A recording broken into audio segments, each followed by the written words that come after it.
हमने उनकी प्रगति के लिए हमारी माताओं, बेटियों को, बहनों को लकड़ी के धुएं से जिंदगी में मुसीबतें झेलनी न पड़े, इसलिए हमने उज्ज्वला योजना से गैस का कनेक्शन दिया। हमारी माताओं, बहनों को, बेटियों को पीने का पानी के लिए जूझना न पड़े, 2-2, 4-4 किलोमीटर तक जाना न पड़े। हमने नल से घर तक पानी पहुंचाने का अभियान चलाया ताकि मेरी माताओं, बेटों को, बेटियों को, बहनों को, बेटियों को अंधेरे में गुजारा न करना पड़े। इसलिए हमने सौभाग्य योजना से ऐसे गरीब परिवारों तक बिजली पहुंचाई। बेटी, मां, बहन कितनी ही गंभीर बीमारी हो लेकिन कभी बताती नहीं है। उसको चिंता रहती है कि कहीं बच्चों पे कर्ज हो जाएगा, परिवार पर बोझ हो जाएगा। वो पीड़ा सहती है लेकिन अपने बच्चों को अपनी बीमारी के विषय में नहीं बताती है। उन माताओं, बहनों को आयुष्मान कार्ड दे करके अस्पताल में बड़ी से बड़ी बीमारी से मुक्ति का रास्ता हमने खोल दिया है। आदरणीय सभापति जी, बेटी का संपत्ति पर अधिकार हो, इसलिए हमने सरकार की तरफ से जो आवाज देते हैं उसमें बेटी के राइट को निश्चित किया, उसके नाम पर प्रॉपर्टी करने का काम किया।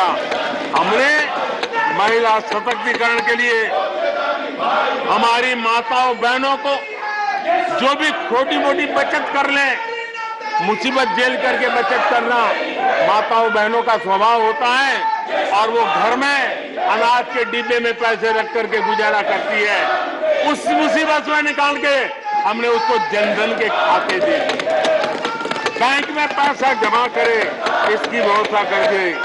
और आदरणीय सभापति जी, इस बजट सत्र के लिए तो गर्व की बात है कि बजट सत्र का प्रारंभ महिला राष्ट्रपति के द्वारा होता है और बजट सत्र का विधिवत प्रारंभ महिला वित्त मंत्री के अवसर पर होता है।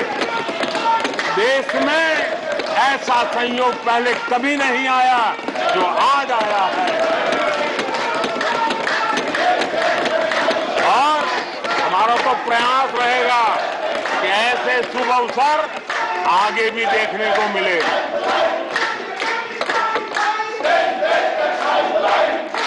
आदरणीय सभापति जी,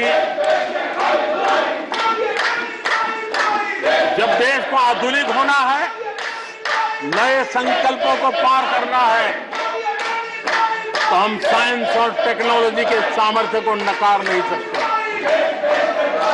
साइंस और टेक्नोलॉजी के महत्व को हमारी सरकार भली भांति समझती है, लेकिन हम टुकड़ों में नहीं सोचते, हम टोकनिज्म में नहीं सोचते हैं।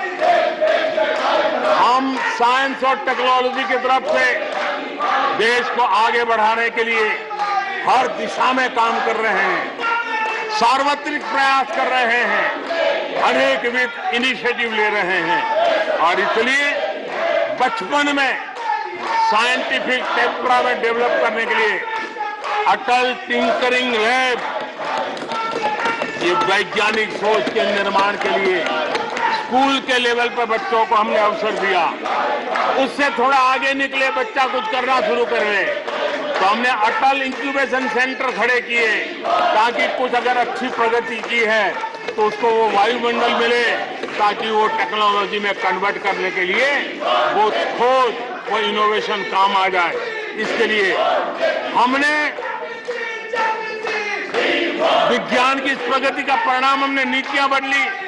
स्पेस के क्षेत्र में अब प्राइवेट भागीदारी का हमने सपना पूरा किया और मुझे खुशी है मेरे देश के नौजवान आज प्राइवेट सैटेलाइट छोड़ने की ताकत रखते हैं। ये साइंस एंड टेक्नोलॉजी, आज स्टार्टअप की दुनिया जो मूलतः साइंस और टेक्नोलॉजी से जुड़ी हुई है, उसमें यूनिकॉर्न की संख्या में आज हम दुनिया में तीसरे नंबर पर पहुंच गए हैं। आदरणीय सभापति जी, आज ये देश गर्व करेगा कि सर्वाधिक पेटेंट इनोवेशन और दुनिया के बाजार में टिकता है पेटेंट, ये सबसे अधिक पेटेंट रजिस्टर करने में आज मेरे देश के नौजवान आगे आ रहे हैं। आदरणीय सभापति जी, आधार की ताकत क्या होती है वो हमारी सरकार ने आके दिखा दिया और आधार से जुड़े हुए जो विद्वान लोग हैं उन्होंने भी कहा है कि आधार के महत्व को, टेक्नोलॉजी के महत्व को 2014 के बाद समझा गया और उसके कारण वो मेहनत अब रंग ला रही है। हमने देखा है कोविड के काल में कोविन प्लेटफॉर्म 200 करोड़ वैक्सीनेशन और सर्टिफिकेट कोविन का आपके मोबाइल पर विदिन ए सेकंड आ जाता है। लेकिन दुनिया को अचंभा तब हुआ कि भारत अपनी वैक्सीन लेकर के आ गया है कोविड में। दुनिया के लोग अपनी वैक्सीन, हमारे यहाँ पर बहुत बड़ा मार्केट था, बेचने के लिए भांति भांति के प्रेशर करते थे, आर्टिकल लिखे जाते थे, टीवी में इंटरव्यू दिए जाते थे, सेमिनार किए जाते थे। इतना ही नहीं, मेरे देश के वैज्ञानिकों को बदनाम करने के लिए, उनको नीचा दिखाने के लिए कल तक प्रयास चले, कल तक प्रयास चले, कल तक प्रयास चले। और मेरे ही देश के वैज्ञानिकों ने आज दुनिया में जिसको स्वीकृति मिली है ऐसी वैक्सीन से, मेरे देशवासियों का ही नहीं 150 देशों के लोगों की आवश्यकताओं को पूरी किया जाता है। ये विज्ञान के विरोधी लोग, ये टेक्नोलॉजी के विरोधी लोग,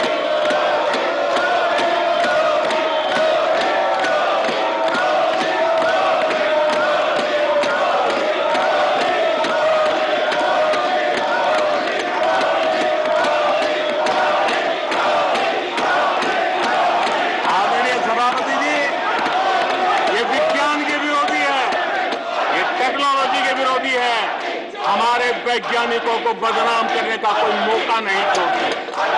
फार्मेसी की दुनिया में हमारा देश एक ताकत बन के उभर रहा है, दुनिया की फार्मेसी का हब बन रहा है। हमारे नौजवान नए नए इनोवेशन कर रहे हैं, उसको बदनाम करने के रास्ते खोज रहे हैं ये लोग। उनको देश की चिंता नहीं है, अपने राजनीतिक उठापटक की चिंता है। ये दुर्भाग्य है देश का। आदरणीय सभापति जी, आज मैं बाली में था, G20 देश के समूह डिजिटल इंडिया इनको समझने के लिए लालायित रहते थे। सक्सेस को पूरी दुनिया ने प्रभावित किया है। डिजिटल लेन देन में आज हिंदुस्तान दुनिया का लीडर बना हुआ है। आदरणीय सभापति जी, हमें खुशी है आज 100 करोड़ से ज्यादा मोबाइल फोन मेरे देशवासियों के हाथ में है। आदरणीय सभापति जी, एक समय था हम मोबाइल इंपोर्ट करते थे, आज गर्व है मेरा देश मोबाइल एक्सपोर्ट कर रहा है। 5G हो, AI हो, IoT हो, उस तकनीक को आज देश बहुत तेज गति से अपना रहा है, उसका विस्तार कर रहा है। ड्रोन, इसका इस्तेमाल सामान्य जीवन में हो, सामान्य नागरिक की भलाई हो, हमने पॉलिसी में वो बदलाव किया और दवाइयां दूर सुदूर इलाकों में ड्रोन से पहुंचाने का काम आज मेरे देश में हो रहा है। साइंस और टेक्नोलॉजी के महत्व को आज खेत में मेरा किसान ड्रोन की ट्रेनिंग लेकर के खेती में ड्रोन का क्या उपयोग हो, आज मेरे गांव में दिखाई दे रहा है। जियो स्पेशल सेक्टर में हमने दरवाजे खोल दिए। ड्रोन के लिए एक पूरा नया विकास का विस्तार करने का अवसर हमने कर दिया। आज देश में यूएन जैसे लोग चर्चा करते हैं कि दुनिया में लोगों के पास अपने पास जमीन के घर के मालिकाना हक नहीं है। यूएन की चिंता है दुनिया। भारत ने ड्रोन की मदद से, स्वामित्व योजना से गांव में, घरों में उसका नक्शा और मालिकी हक देने का काम किया है। उसको कोर्ट कचहरी के चक्करों से और कभी घर बंद हो कोई आकर के कब्जा कर न ले, सुरक्षा का एहसास दिया है। हमने टेक्नोलॉजी का भरपूर प्रयास कॉमन मैन के लिए करने की दिशा में सफलता पाई है। आज देश टेक्नोलॉजी के क्षेत्र आधुनिक विकसित भारत के सपने में उसका महत्व है और इसलिए ह्यूमन रिसोर्स डेवलपमेंट, इनोवेशन, इसका महत्व बहुत है। और इसलिए दुनिया की एकमात्र फॉरेंसिक साइंस यूनिवर्सिटी हमारे देश में है।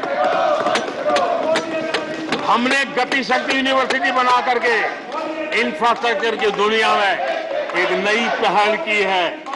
हमने एनर्जी यूनिवर्सिटी बना करके आज देश रिन्यूएबल एनर्जी के क्षेत्र में एक नया जंप लगाए।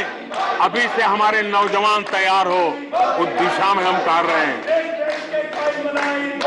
हमारे देश में टेक्नोक्रेट की तरफ, इंजीनियर्स की तरफ, साइंस की तरफ नफरत करने में कांग्रेस ने अपने शासनकाल में कोई कमी नहीं रखी है और साइंस और टेक्नोलॉजी को सम्मान देने में हमारे कार्यकाल में कोई कमी नहीं रखी है। ये हमारा रास्ता है।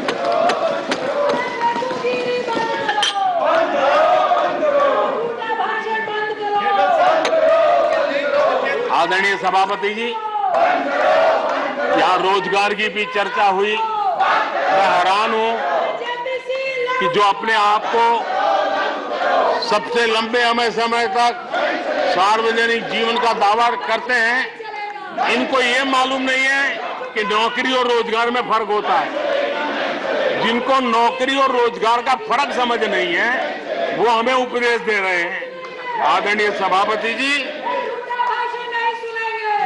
नए नए नैरेटिव गढ़ने के लिए आधी अधूरी चीजों को पकड़ करके झूठ फैलाने के प्रयास हो रहे हैं।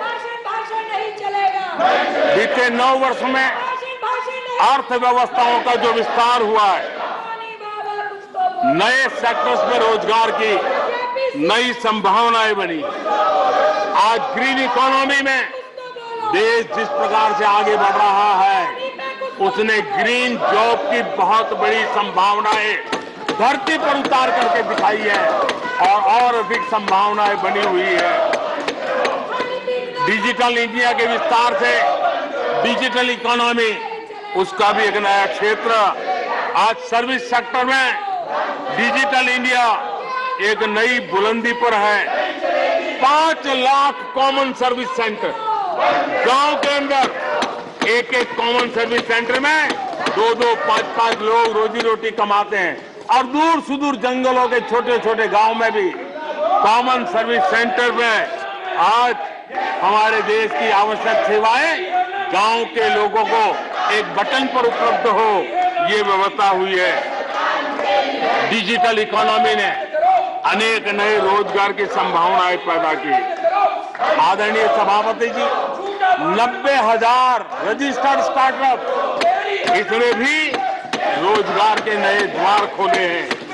अप्रैल से नवंबर 2022 के दौरान ईपीएफओ पेरोल में 1 करोड़ से अधिक लोग जोड़े गए हैं।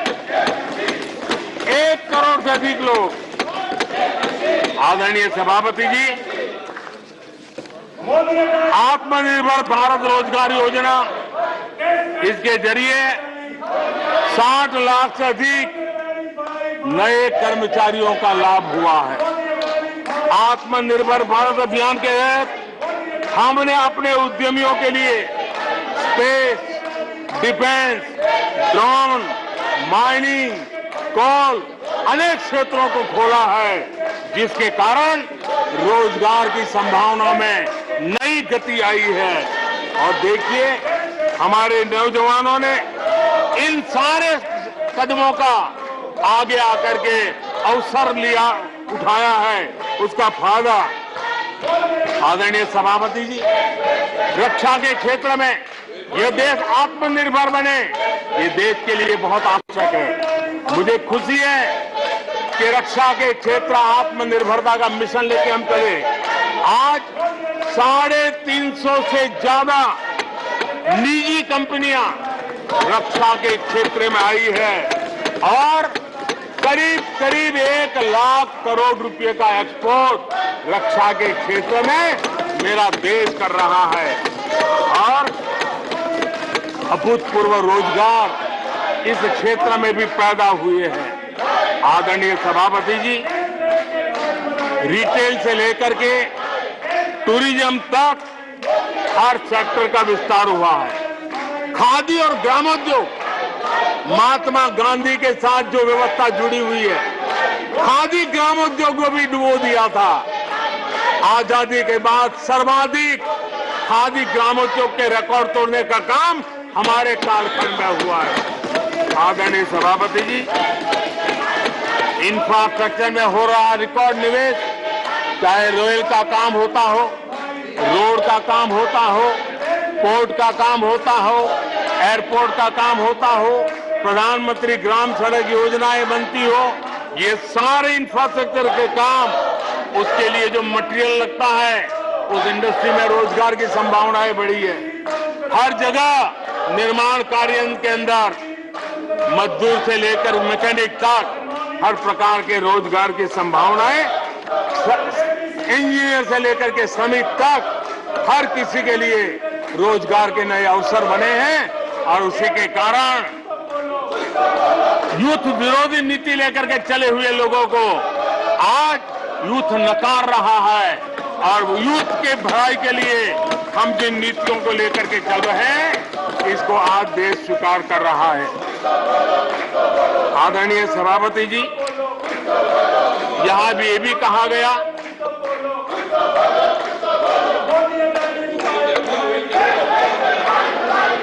आदरणीय सभापति जी, यहां ये भी कहा गया कि सरकार की योजनाओं को उनके नामों को लेकर के